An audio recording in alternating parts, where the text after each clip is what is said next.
শিক্ষাৰ্থীসকল, মই আজি তোমালোকক বামুণী আৰু নেউল পাঠটোৰ বিষয়ে ক'বলৈ ওলাইছোঁ। এসময়ত এখন গাঁৱত এটা ব্ৰাহ্মণ পৰিয়াল আছিল।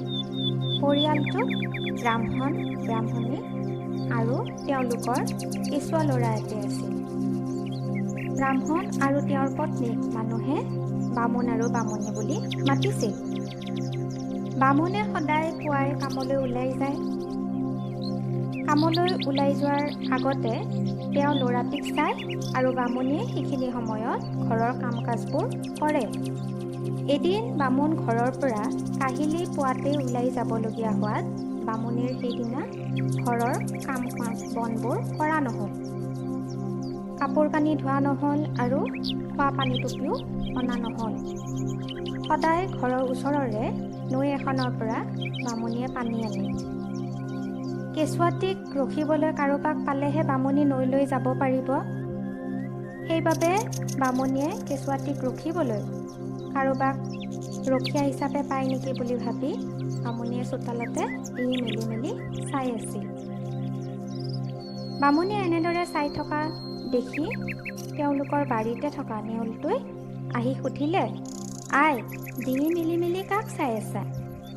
বামুণীয়ে উত্তৰত ক'লে, "কেঁচুৱাকণক ৰখিবলৈ কাৰোবাক পালে মই কাপোৰকেইটা ধুব পাৰোঁ, পানী একলহো আনিব পাৰোঁ।" তেতিয়া নেউলে ক'লে, "ময়ে দেখোন কেঁচুৱাকণক ৰখিব পাৰোঁ, তুমি যোৱাগৈ।" নেউলৰ কথা মতে তাক ৰখীয়া পাতি বামুণীয়ে কাপোৰ কানি ধুবলৈ আৰু পানী টুপি আনিবলৈ নৈৰ ঘাটলৈ গ'ল।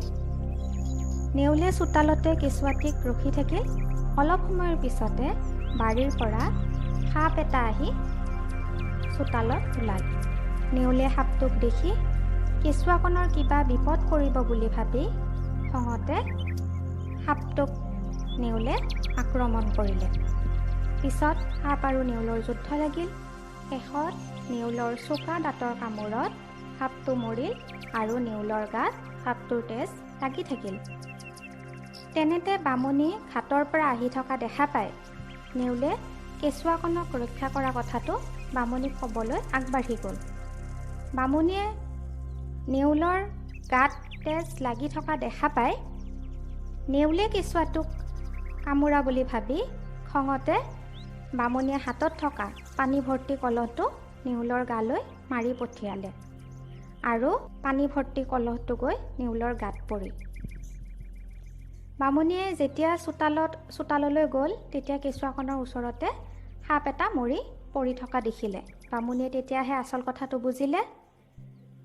নেউলটোৱে দুখ পায় নেউলৰ চকুলো ওলাইছিল।